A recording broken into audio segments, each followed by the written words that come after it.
जय Shri Krishna. Dear friends, welcome to astrology guide 1।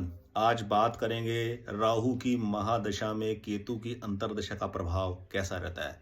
18 साल की महादशा राहु की, उसमें लगभग 1 साल 4 महीने की अंतर्दशा, चौथी अंतर्दशा जो होती है वो केतु की होती है। दो तीन मुख्य बातें हैं। मानसिक बड़ा उत्पीड़न रहता है, बहुत कुछ बदलाव मांगता है जीवन। अपने एग्जिस्टिंग काम के अंदर, अपने एग्जिस्टिंग जॉब प्रोफाइल के अंदर कुछ हटकर आदमी करना चाहता है। इस मानसिक उलझन में हमेशा रहता है, क्योंकि एग्जिस्टिंग काम को छोड़ते बनता नहीं है और नए काम की शुरुआत कहीं दिखाई नहीं देती। तो ऐसी कॉन्फ्लिक्ट वाली स्थिति के अंदर आदमी बहुत मानसिक रूप से प्रताड़ित रहता है। यह इंडिकेशन है एक मोटा मोटा राहु की महादशा में केतु की अंतर्दशा का। दूसरा, सामाजिक संबंध, जो सोशल लाइफ के जो कॉन्टैक्ट्स होते हैं वो, और पारिवारिक संबंधों के अंदर एक दूरी आदमी बना लेता है अपने मनमुटाव को लेकर।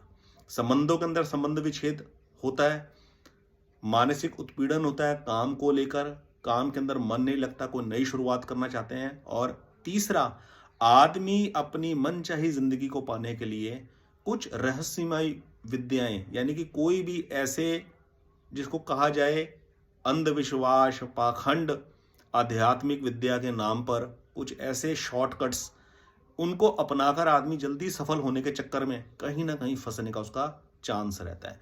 वैसे केतु को आप देखेंगे जो किताबी ज्ञान बाजारों के अंदर उपलब्ध हो रखा है ज्योतिष की किताबों में, कि वो एक आध्यात्मिक ग्रह है, रहस्यमय ग्रह है। आदमी आध्यात्मिक विद्या की तरफ बढ़ता है, वैराग की तरफ बढ़ता है।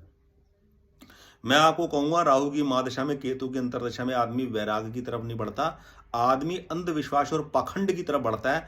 और अपने जीवन के अंदर अपनी कामना की पूर्ति करने के लिए वो कोई ना कोई शॉर्टकट अपनाकर कुछ ऐसा काम करना चाहता है जिसको आध्यात्मिक विद्या नहीं कहेंगे, जिसको अंधविश्वास, पाखंड कहेंगे। तो इस प्रकार के किसी भी झांसे में आने से आप बचें। और राहु की महादशा में गोमेद का धारण करना और केतु की उसके अंदर अंतर्दशा के अंदर लहसनिया का धारण करना बिल्कुल भी उचित उपाय नहीं है।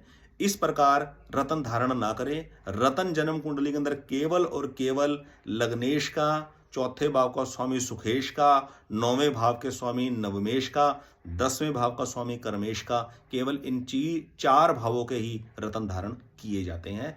स्टूडेंट लाइफ के लिए हम पंचम भाव को, पंचमेश को भी कंसीडर करते हैं। तो इन सब बातों का ध्यान रखकर ही आप रतन धारण करें। बहुत बहुत धन्यवाद। जय श्री कृष्ण।